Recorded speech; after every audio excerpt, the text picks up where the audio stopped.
Good afternoon, colleagues, and a special good afternoon to our colleagues in Kwakwa and also South Campus. Thank you for tuning in, or how do we say that? Thank you for being part of this session on bullying in the workplace. So for me, it is really, I think it's quite relevant all over the world, and that is why we decided to, it's not a UFS bullying that's where it takes place. Bullying is really all over the world. And we have our expert here, Dr. Deneen Smit, or Professor Deneen Smit, that will share her knowledge with us on bullying in the workplace. So I'd like to start just to read a short CV. I think I can read 3 to 4 pages of her CV, but in short and sweet, excuse me, but I have to wear my glasses, I'm a bit old now. So Professor Deneen Smit was head girl in the primary school, secondary school, as well in the hostel. She attained the degrees B. Juris, LLB, advanced course in labour law at the University of the Free State. So she's really one of us.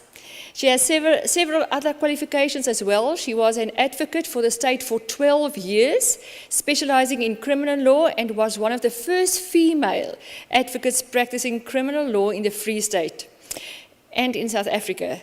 Thereafter, she was the legal advisor and IR specialist for South African breweries, and one of the first females occupying an executive position in the central South African region for 8 years, where she specialized in industrial relations and human resources. She went into private practice as an advocate, specializing in labor law, until she took up a full-time teaching position with the University of the Free State 9 years ago. She is currently a senior lecturer in the Department of Mercantile Law and specializes in labor law. She has published several peer-reviewed articles and attended and presented several papers on labor law at many international conferences, national and international, inclusive of presenting at world conferences on labor law in Spain as well as Amsterdam. A book with Dr. de Villiers called Vulnerable Employees was launched in 2017. Professor Deneen, we are really looking forward to listen to you, to share your knowledge, and I believe that we will go away here and really know, okay, that is our rights and that's what we can do, and if maybe we sit here and we are the bully, we must not do that anymore. So thank you so much for your time.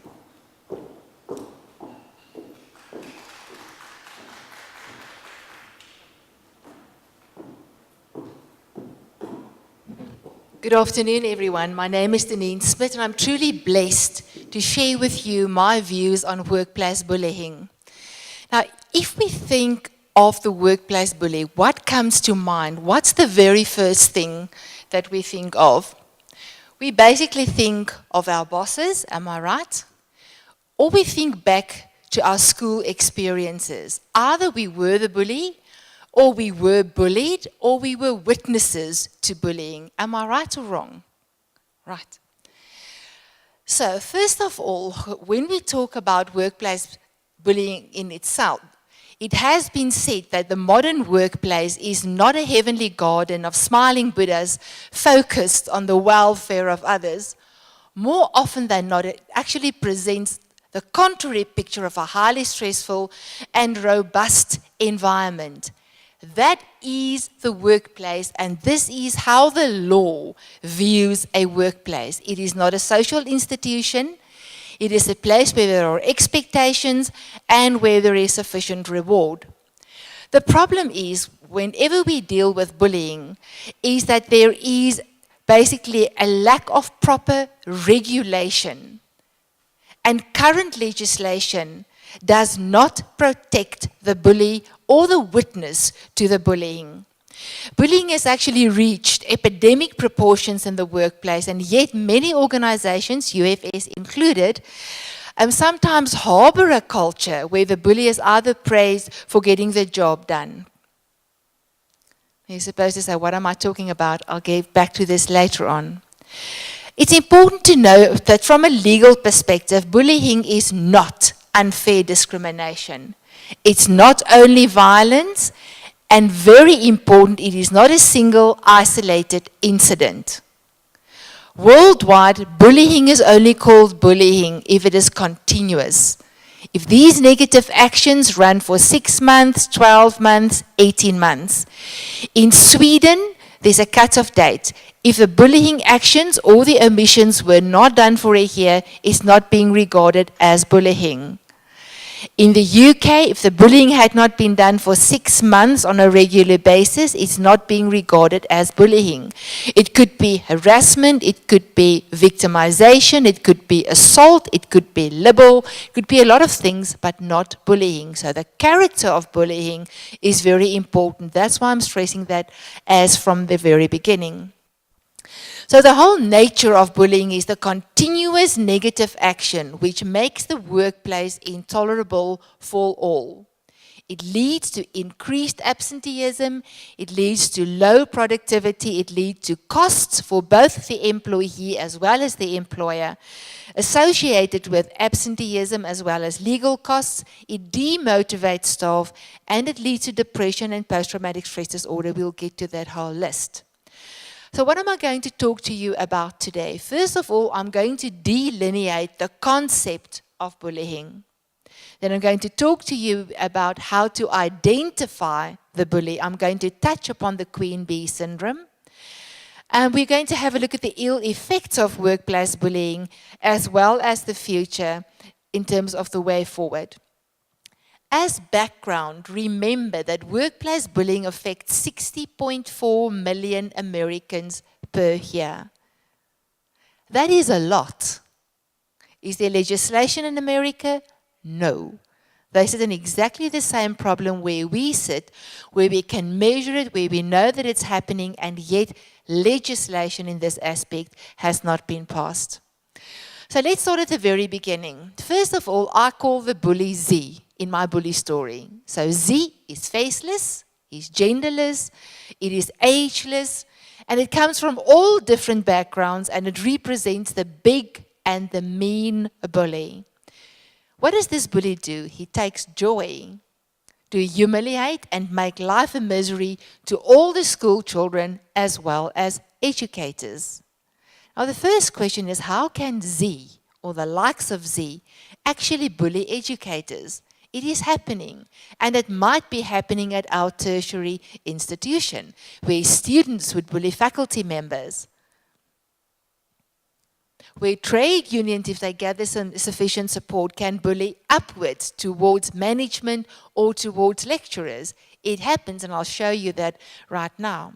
So what else happens? If you add technology to the Z of the likes, it actually amplifies your bullying, because now you've got the opportunity to hide behind the screen. Am I right? 70% of all youths, inclusive of our students, are the owners of their own cell phones, their own electronic devices. So by the push of a button, the negative gossip, the negative taxation, the negative culture is basically spread to how many thousands and zillions of people.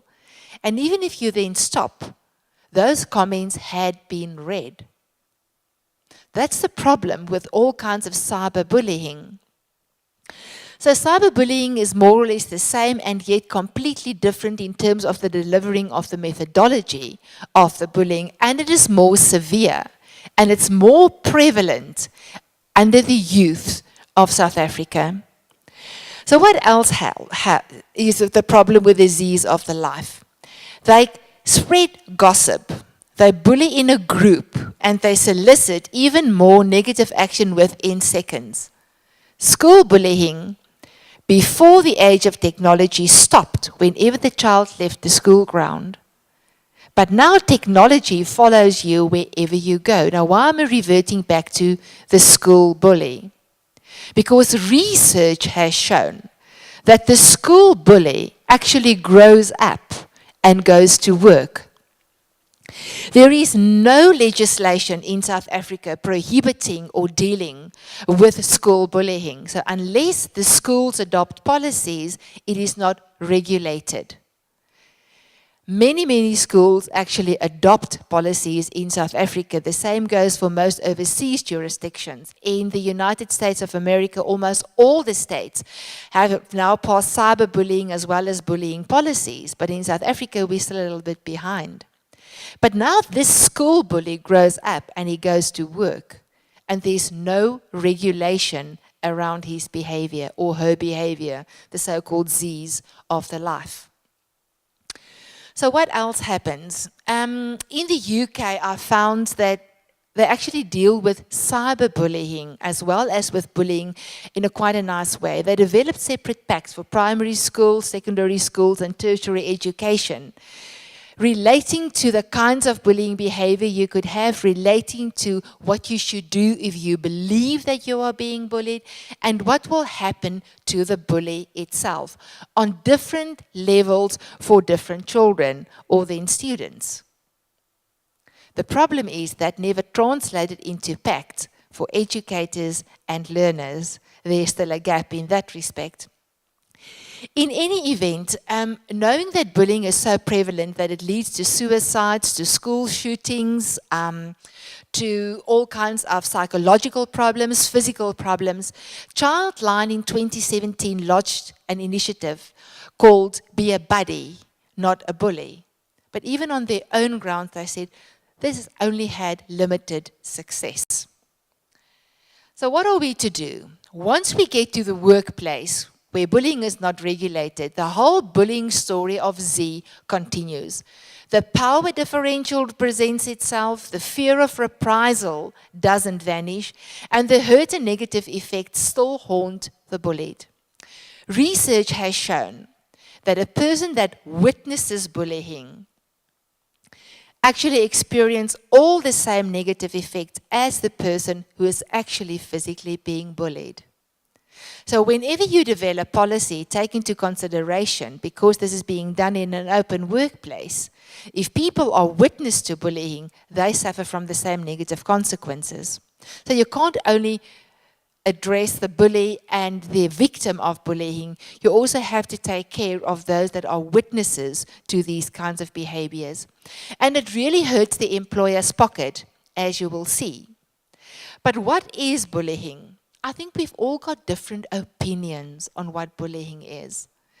And you might not be wrong as long as you think that it's a negative act, it is unwanted, it is offensive, humiliating, undermining towards either an individual or a group of employees that could include verbal, physical, social, or psychological abuse. That will be fine. In France, they refer to workplace bullying as moral harassment, which I think is actually quite a good word for bullying as we know such. In Sweden, they say bullying is a form of victimization, and in different jurisdictions, they treat it differently. So why do I need to give you this kind of background? Because there isn't a uniform definition for bullying worldwide. It differs from country, or as we call it, jurisdiction to jurisdiction. But the notion of bullying is exactly the same. But there are definitive steps that management or leaders can take to proactively address bullying. It is important to note from the onset that certain bullying behaviors are actually illegal. If I push and shove you around, it could be seen to be bullying in a physical sense. But I can run to the criminal court and I can make a case for assault. If you negatively impact upon my dignity, for instance, I can issue a civil claim against you. The problem is that if the bullying takes the form of sexual harassment, we've got a sexual harassment policy. You can go to the criminal court and you can lodge a civil claim. But what about all the other bullying behaviors that do not fall within the bracket of criminal law, civil law, or procedures? And it's that bracket that I want to talk to you about today, because that is what we most often see in different companies. So what does the bully look like? I wish I could tell you. It's like I worked the criminal courts for a long, long time. And even after 12 years, I thought to myself, if only I could identify a criminal, how much easier would my life be? There isn't a single notion of the bully. There's no clear picture. Some writers and researchers refer to the bully as the person who had been bullied in the past and who simply continues the conduct. Other people refer to the bully as a person with a lack of self-esteem and masks that by being a big bully. Other people refer, or other researchers refer to the bully as a person who is actually quite power hungry and will step on people to get towards a certain end goal. In terms of bullying, it is offensive, intimidating, malicious, insulting, and often runs with the abuse or the misuse of power. There's a huge difference between abuse and misuse of power. Abuse of power, for instance, would be, I'm your boss. Go do this, go do that now, this way, that way, blah, blah, blah, without taking into consideration your job specs, the environment, the needs thereof, by saying, this is what I say, and you will do this because I'm the boss.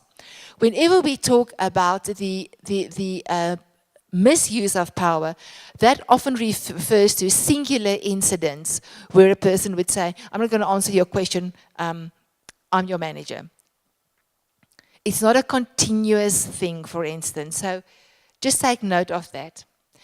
Important for me is the notion that it must be a pattern of behavior. Very often, when you talk to people about bullying and try and distinguish that from harassment and victimization and assault and all the other different categories, the first question I would ask the individual is to say, how long has this been occurring?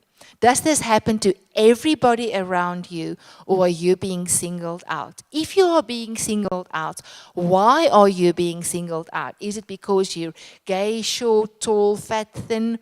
And most of the times I will say, I don't know. Once the answer comes to say, I don't know, it's very difficult to prove harassment on an insidious ground or on an unlisted ground because of the burden of proof. A lot of people will say the bully and the tough boss are one and the same thing, but that is not true. If you have a look at what literature says the bully is always seen to be unfair and inconsistent. His actions are subject to emotional outbursts, they misuse their power and their authority, and they operate with a personally motivated focus. These actions are always seen to be negative, intimidating, exploitative.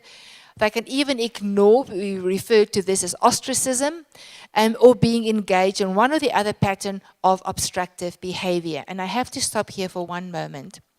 Because of different cultures in different departments, faculties, working environments, these cultures are not always the same.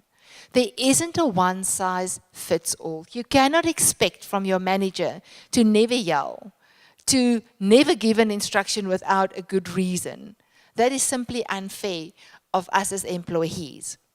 So you have to take into consideration the personal aspects of your manager as well as the culture of the working environment wherein you work. Two specific things actually stand out. The medical fraternity, it has been shown that bullying is more rife in the medical fraternity and in education, as well as in manufacturing, than all of the other different groups of employment put together. So those groups have been identified as groups prone to having been bullied or people bullying other people. The tough boss is simply somebody that might be bottom line driven, which you want for an organization. So why do we work? Why do we work? Because it gives you money. What else? It gives you growth opportunities. It gives you purpose. It gives you standing. Am I right? So work is not only because of money. So the tough boss has to drive the bottom line within the organization. That is one of the salient obligations that he will have within employment. Although his actions might be tough, he's still seen to be acting fair and honest. He's keen on two-way communication, and he likes to mentor and supervise his subordinates. So there's a big difference between the bully and the tough boss.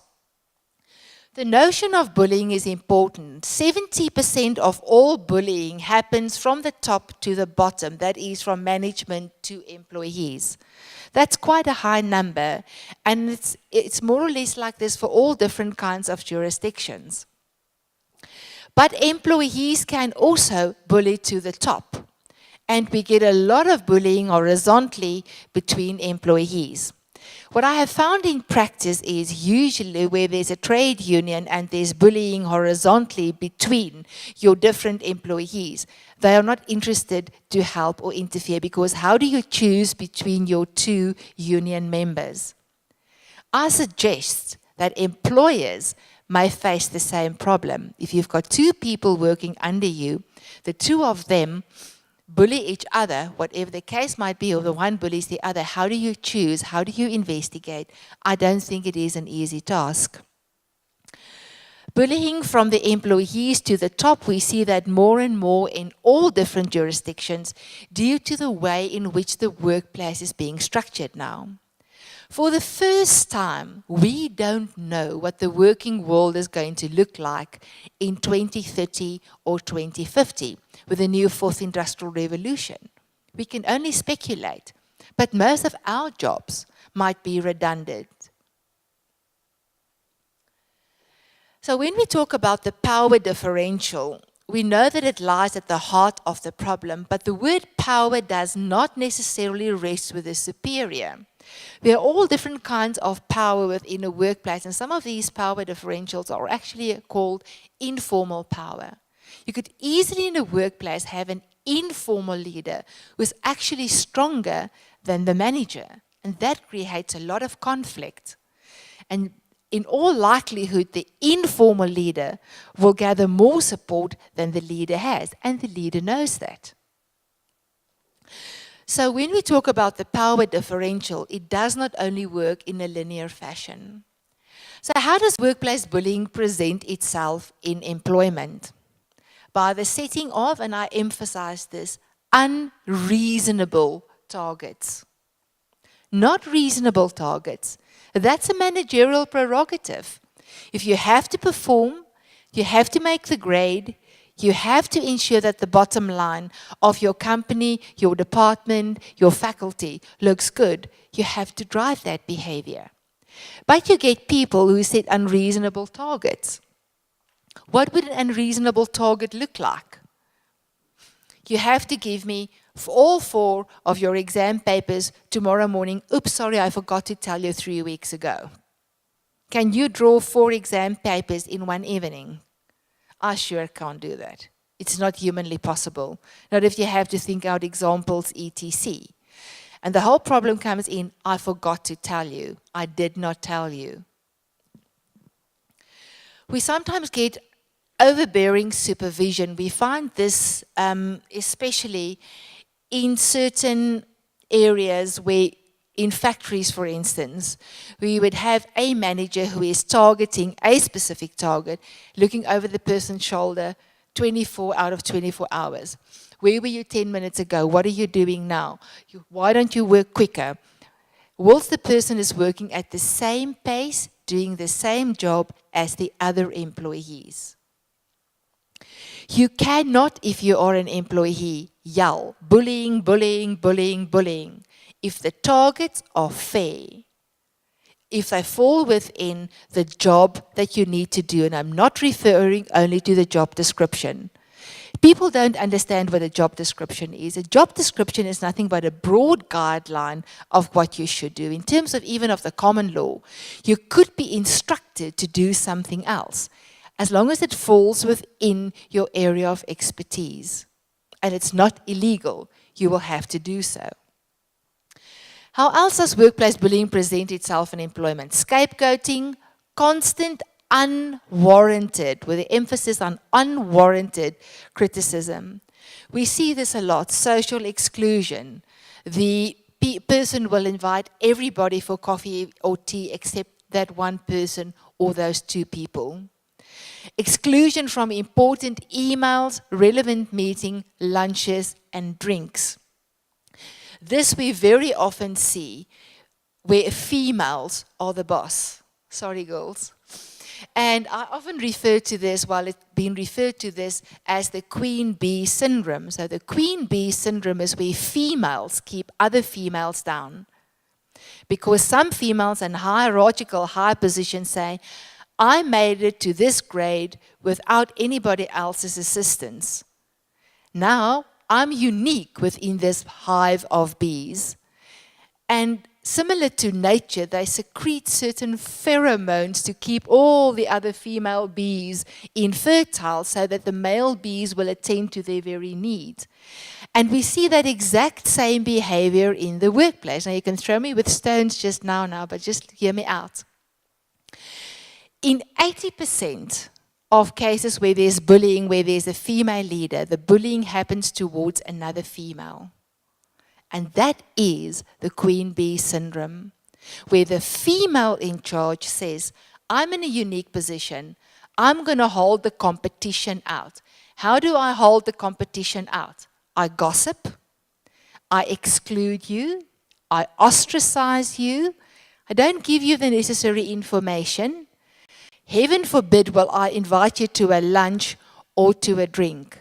And then that big thing, that nasty thing called gossiping. Gossiping can be a form of bullying if it's untrue and it continues over a long length of time and it brings harm to the sufferer. Has it been tested in a court of law in South Africa? No. Is it theoretically possible? Yes.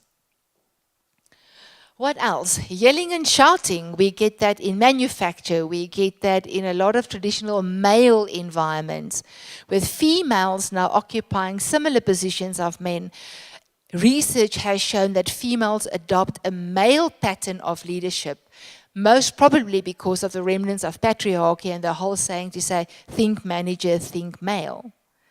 It has changed on the face value, but has real change been effected, or has it not? That's my question to you this morning. How else can workplace bullying present itself? By taking by taking credit for another person's work. That's very easy in academia, and that's a dead no-no. Unfair performance appraisals. I don't like you for one or the other reason.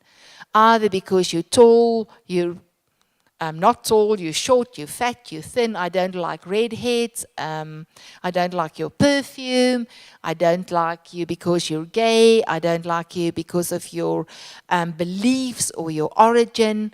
There's a whole long list of 19 items. Name calling, very derogatory, very often, and this is males, sorry males, male would say a derogatory word towards a colleague like poppy. Poppy is like an Afrikaans word for you doll-like.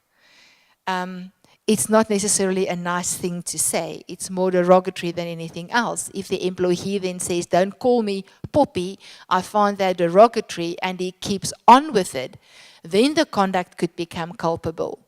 But you can't at the first instance run and say, oh,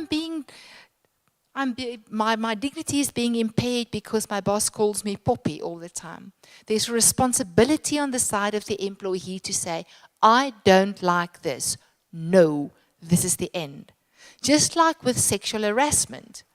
You can't play along with sexual harassment and then suddenly go to a court of law.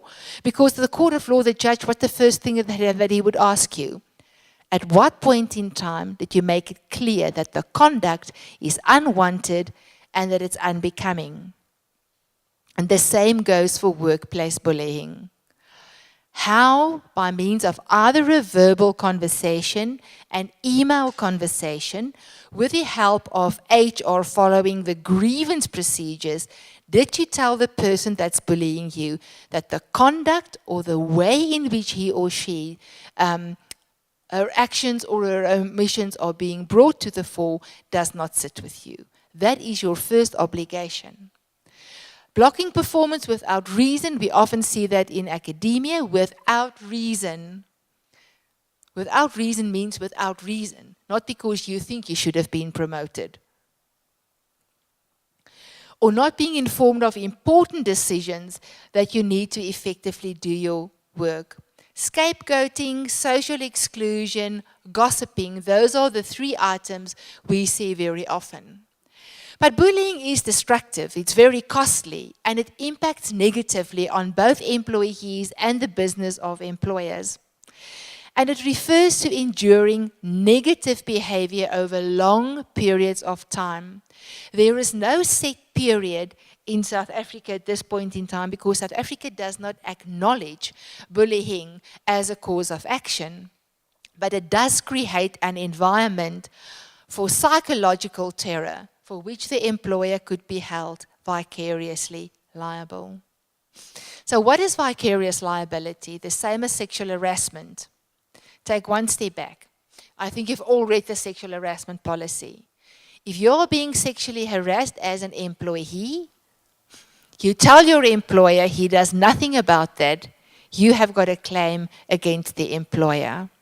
With workplace bullying, if there's psychological terror or physical terror, you tell the employer they do nothing about that, the university, the employer, could be held liable for the delict of its own employee if 2 requirements are met. 1, there's an employer-employee relationship, and secondly, this delict was committed within the scope of employment. I'm going to take a step back and share with you the case of Media 24 versus Grobler. Do you know about that case? That's a case where there was a lady, she was a PA to a person who worked for Media 24. She was then sexually harassed for 5 years. She was a single parent, she needed the money. She went to her employer, who was the harasser's boss, and said, I'm being sexually harassed by my boss. The boss's boss then said, ach man, he's just like that, just take it on your chin and get on with it. Eventually, she became so depressed, she suffered post-traumatic stress disorder, she was booked off from work, she was declared medically unfit to work. She then instituted a claim, not against her direct boss who was the harasser, she instituted the claim against the company, Media 24, and she won. Because the company or the court said, the employer was aware of the sexual harassment and he did nothing to address those issues. There was an employment relationship between herself and her direct boss and between her boss and her boss's boss. And these actions and omissions, these vulgarities, were basically committed in the scope of his employment. They were taken on appeal, they were taken all over to each and every forum you can think of, and each and every forum said, if the employer had only tried to do something, he would not have been held vicariously liable. In most overseas jurisdictions, in terms of bullying, the same principle applies. If you go to your boss and you say, I'm being bullied, nothing then happens, it continues, you suffer severe. But the court also stressed the word severe psychological damage or severe physiological damage or severe negative, I'm looking for the right word, negative effects. It must be severe. The company could be held liable. A lot of companies, especially in America, pay huge sums of money because of bullying. This is very important to me. What is bullying not? It is not a clash of personalities. It is not your normal managerial action taking because that is your managerial prerogative. If I'm the manager and I've got an employee who is not performing, I have got the right to call the person in and say, you are not making the grade. You are not performing to the desired standard. As a manager, I've got the right to say, we've got an operational need. You need to go work in Kwakwa for a week or two. That is fair managerial action. If I tell you directly and I say, I cannot promote you, you still need skills, you are not right, you are not ready, that is my managerial prerogative. I've got the right to do that.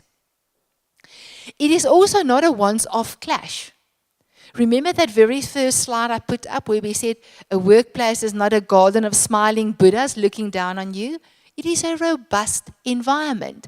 So there will be clashes. There will be personality clashes. There will be interpersonality clashes. That is not bullying. An occasional argument is not bullying. A general misunderstanding is not a form of bullying. Even the legitimate constructive criticism of performance is not bullying. These are normal managerial action that can and should be taken because remember, every manager has to advance the goals of his company. The question is, how does he do that? You don't need to be a bully. You just need to be a tough boss. There's a huge difference between the two of them. It's also not horseplay, and it's also not the enforcement of discipline. If I tell you, if you come late again, I'm going to discipline you. You come late again and I discipline you. And you come late again and I discipline you 6 months later. It's not continuous bullying action. This is discipline taken against you based upon your own ill behavior. So especially as managers, take note of the fact that you do not need to fear bullying allegations if you act within your managerial sphere. Okay. Statistics refer to a lot of factors that contribute to bullying. They talk about personal factors and they talk about organizational factors.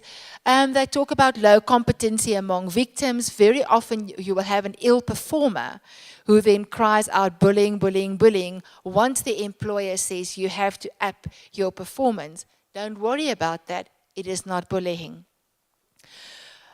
In terms of your different factors, individual and organizational, your hierarchical organizational culture plays a huge role, as well as an outcome-orientated atmosphere. So if we talk about the organizational culture, a lot of literature refers to organizational culture, but what does it mean? If I tell you that the organizational culture can either contribute towards bullying behavior or that it can actually mitigate negative bullying behaviors, you need to ask yourself, what is my culture within my department, within my faculty, within the university? Now, what is this culture that we refer to? The values, the beliefs, the customs, and the norms shared by members of that organization. Not so long ago, I was called in as an expert witness in a bullying case in Polokwane. It was in manufacturing, which differs from our environment. And the biggest, how can I put it, the biggest reason for not acknowledging the behavior of the manager as bullying was because he called 10 witnesses to say, we work in manufacturing. We swear at each other. We clap each other. That's what we do. That is how we work. That is the culture of this specific organization. We don't work with each other with gloves. We don't work with each other nicely. I don't expect my manager to tell me, good morning, how was your day? We don't expect that. We know he just comes in and he barks orders. He's always been like that. You have just got a thin skin. You did not perform in your job. Now you're yelling out bullying, bullying, bullying. It's because you're weak. And at the end of the day, the court very cleverly decided that they couldn't actually prove any kind of harassment on either a specific or a non-specific ground. Just as a practical example, so your culture is a very important part to consider.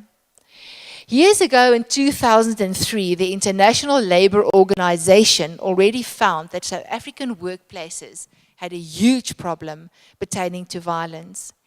In 2003, Susan Steinman already found that more than 80% of all employees in South Africa are being exposed to some or the other kind of violence, inclusive of workplace bullying.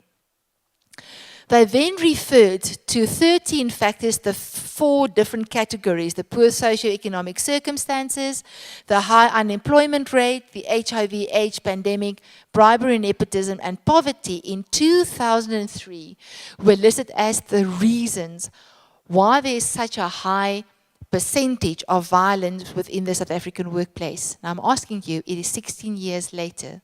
What has changed? Don't we still have poor socioeconomic circumstances? Don't we still have a very high unemployment rate?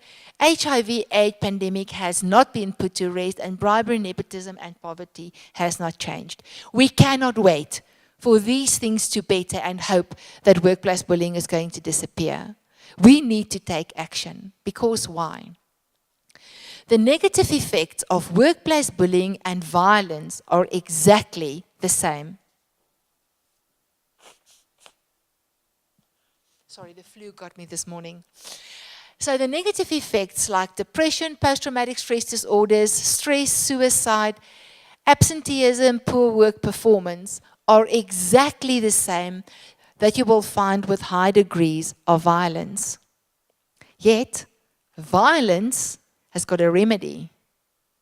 You go to the criminal court if you're being assaulted, robbed, raped, burgled, whatever the case might be. But for workplace bullying, we say, no, it doesn't really exist. We don't know what to do with it. And that is my problem. That is why I believe we should create awareness around workplace bullying. The problem with workplace bullying is that the best people resign because they are the people that can find other jobs. They don't need to work in an environment where there is bullying. The people that stick out with the bullying are not necessarily the people that you want to retain within your organization. More than 70% of people who were bullied over a long period of time actually lost their jobs. Some of them by means of resignation, some of them by means of constructive dismissal. So what is constructive dismissal? Constructive dismissal is when you resign because your employer made your continued work impossible. And that is the last thing you should do when there's workplace bullying, because it is one of the most difficult things to prove in South African labor law. But we'll get to that. So what am I saying? I'm saying that we already live in a very violent country. And if you take the violence that we experience, that we are either a party to or a witness to, and you add bullying on top of that with poverty, with nepotism, with the HIV pandemic, all those other things, we really live a very stressful life in South Africa compared to most overseas countries. Have a look at this. Our murder rate is 4.5 times the global average. We look at around about 52 murders a day. That's 20,000 murders per year. That's a lot. Add to that the fact that sexual offenses increased to 127 per 100,000, and this only refers to the sexual harassment cases that were reported. And we know that people don't report. It's a known fact. We know that there was a staggering 65,000 reported cases of rape. 2019, South Africa is being regarded as the rape capital of the world. This is not something to be proud of. Robbery, that all of that increased, and it keeps on increasing. But the negative effects of violent crime leads to depression, post-traumatic stress disorder, stress, and suicide. The same as workplace bullying. But now we say that workplace bullying is not a crime in South Africa. It is not prohibited. It is not being regulated. And if it happens, we don't know what to do. All of that despite the infringement on sections 9, 10, and 23 of the Constitution. So what are these sections? I've got the right to have my dignity respected. I've got the right to equality. I have got the right to fair labor practices within employment. Bullying impacts on my dignity. Do you agree with me? Because it's negative and it's continuous. It impacts on my right to fair labor practices. And it impacts on my right to equality, to be treated like the person that works right next to me. Despite all of these things, bullying is still not being recognized as a cause of action. Even a lot of codes of conduct do not address bullying per se.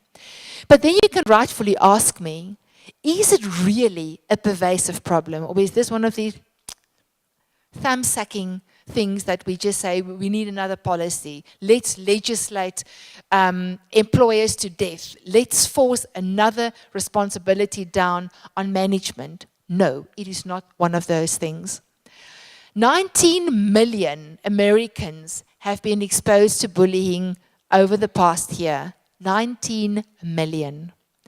54 million reported being bullied. Do you know how many employees this is in America?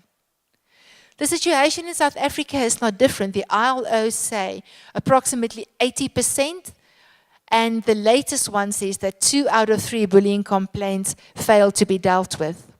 There's really, truly a lack of research being done in terms of the prevalence of bullying in South Africa. The available figures say around about 20 to 30% currently, but that depends on a specific sector. So we don't really know. What's the position in the UK? Once again, 46.5% were witnesses to bullying and 10% reported being bullied, but there's legislation here. And in Australia, where there's legislation, this figure also drops to 3 to 21%. Now, arguments can be made to say, but how do you legislate human behavior? We actually succeeded by means of the Code of Good Practice pertaining to sexual harassment. Isn't that legislating human behavior? Yes, it is. So why can't we do that with bullying? So who's most vulnerable? Single females, those with young children that are unmarried, female healthcare workers, minority groups, and especially then gender non-conforming employees. They really have it tough in the workplace. So who are your bullies? In South Africa, mostly men with university degrees. 70% of time it is managers, which can be male or female, administrators, anybody who can abuse their power, and older employees. Quite interesting. A research shows that half-half. Half of the older people are the bullies, and half of the older people are being bullied by the younger generation. So once again, you can't really have a profile of the bully. Now, the cost of bullying can be expressed in rands, dollars, pounds, time, pain, suffering, and effort. And you can say that I'm really crude to reduce the effects of bullying to money. But at the end of the day, in a capitalistic dispensation, in the environment where we work, we have to take cognizance thereof. If you have a look at each and every desk replacement that is replacing an existing employee, costs in excess of $20,000 per employee per year. And you know that 70% of all bullied employees lose their jobs. Imagine what the cost aspects thereof are. In the UK, bullying costs employers between 2 and 3.7 billion pounds per year.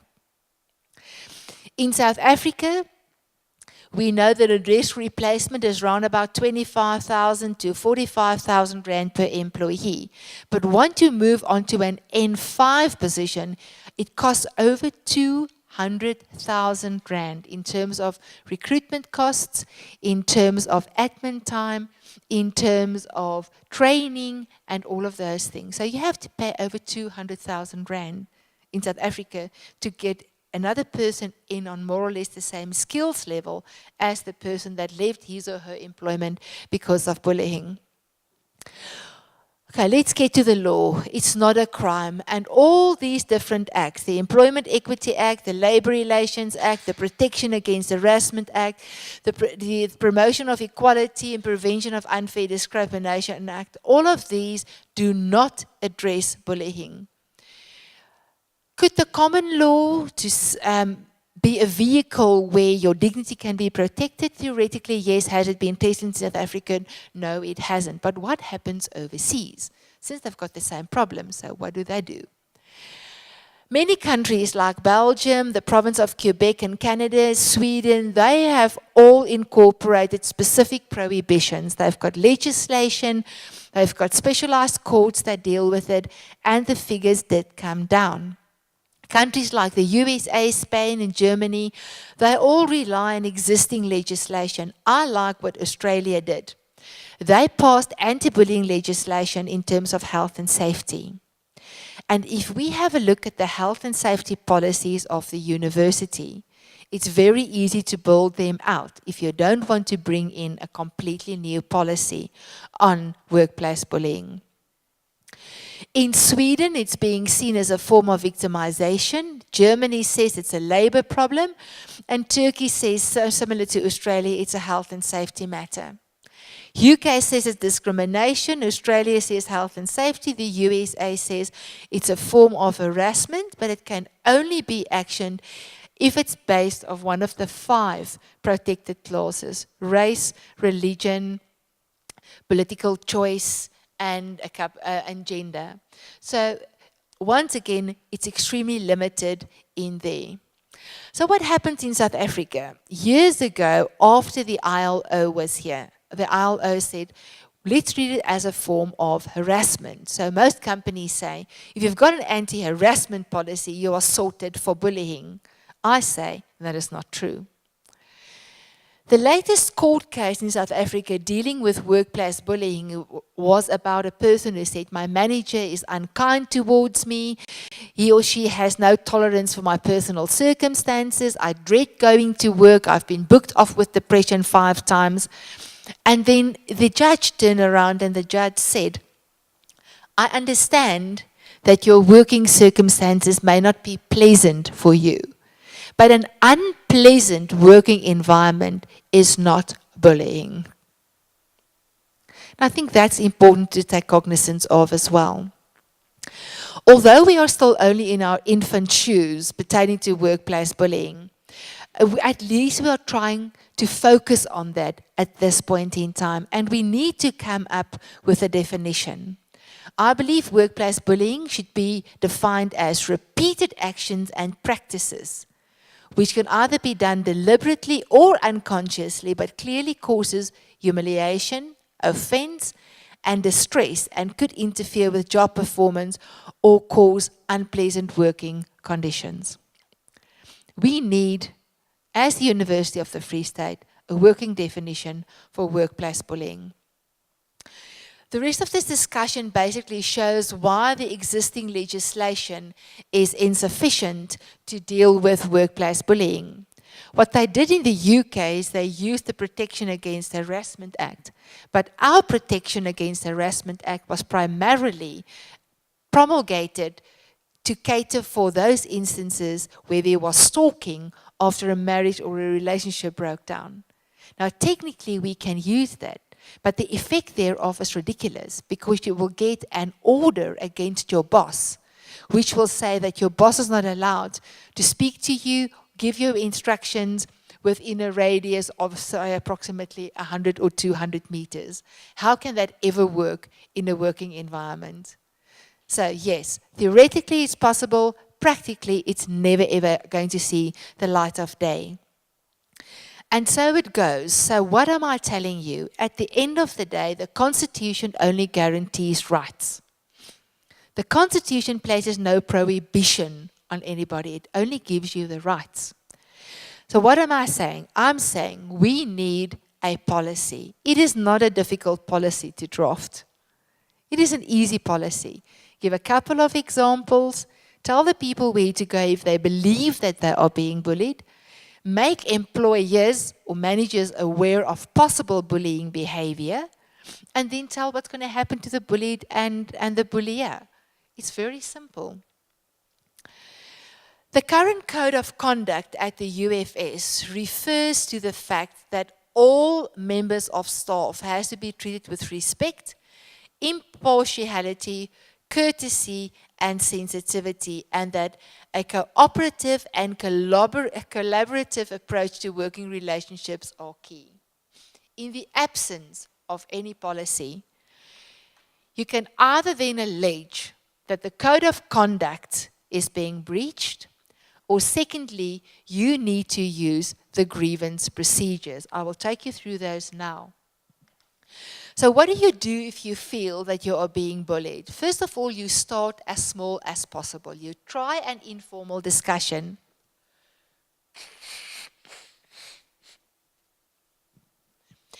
Even with an HR representative, a trade union official, or even the person who is bullying you, if you're able to do that. Confide in a trustworthy colleague, as they might also experience the same thing. Does this make sense to you?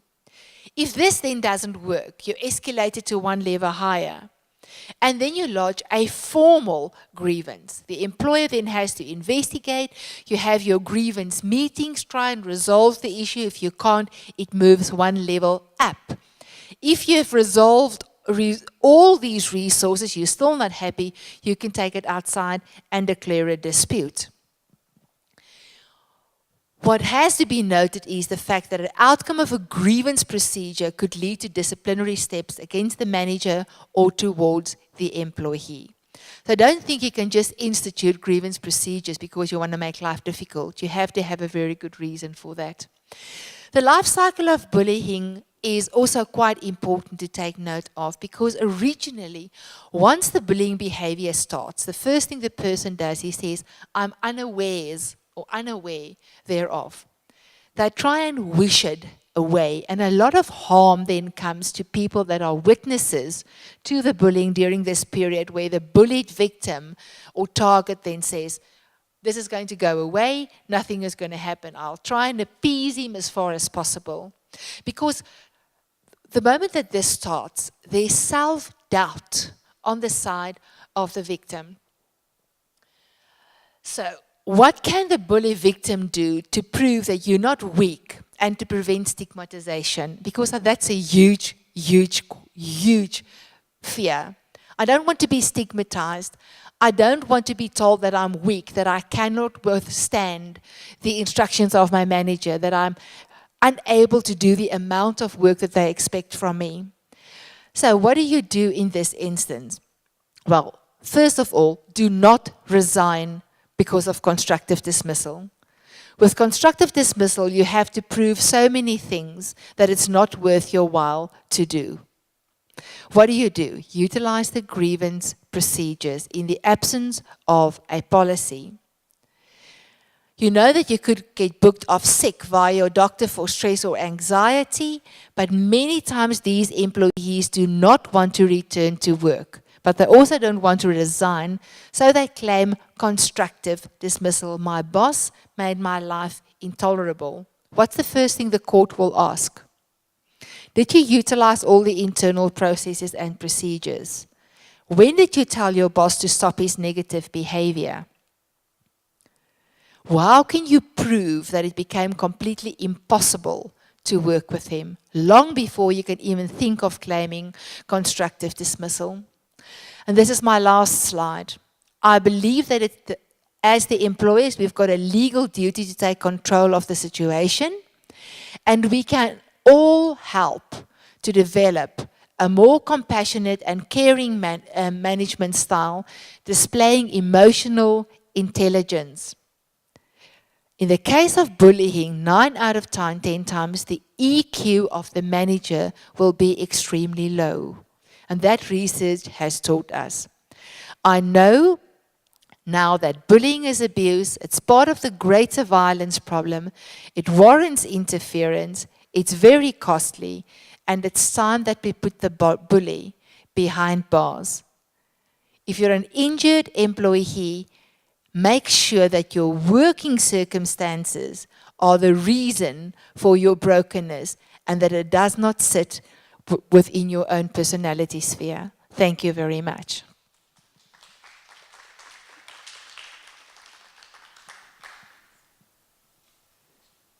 Any questions? Any questions? Yes.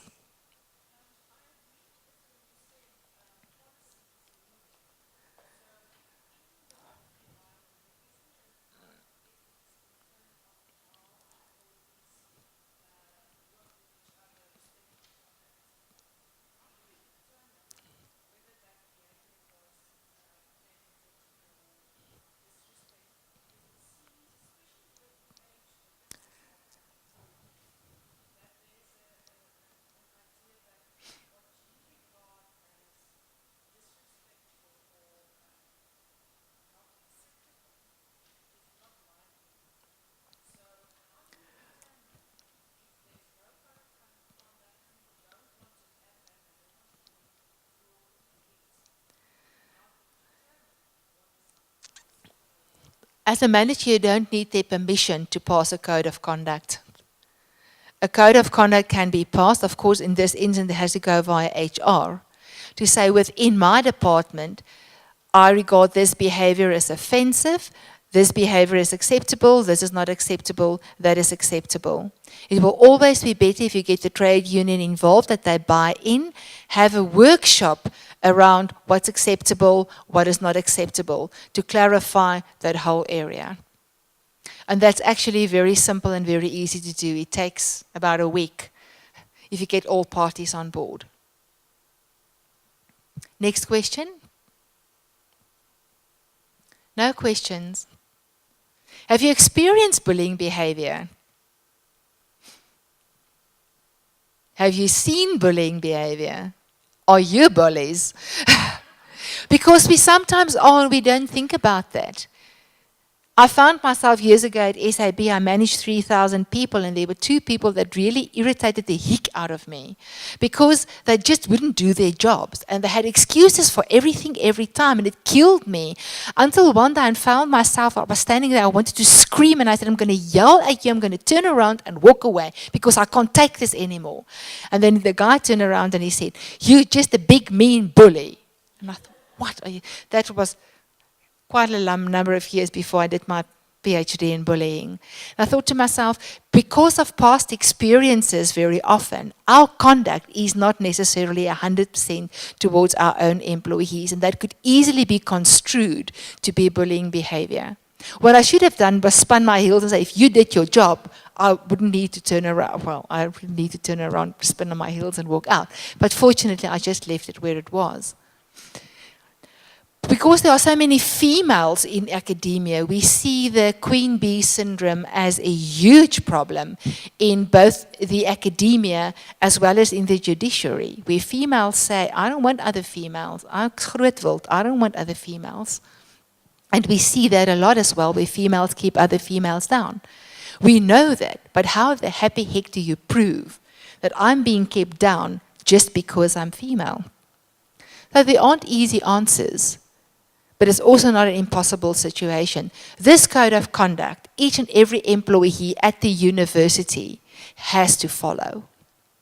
So to build upon this existing code of conduct, it's like 1, 2, 3. Any other questions? Thank you very much. Thank you. Thank you so much, Professor Deneen. It was really interesting, and I'm sure we have lots of things to think about. And I just want to ask you, as managers, or most of you are managers, just us take the message as to be kind, to be really to humble ourselves, and really to treat our people to us, that they just feel welcome and that we show the university care. Let us go out to our offices and show that we care. And there will be bullies, there will always be bullies, but let's, from our side, let us try to not be the bullies and to just show kindness to people. Thank you so much.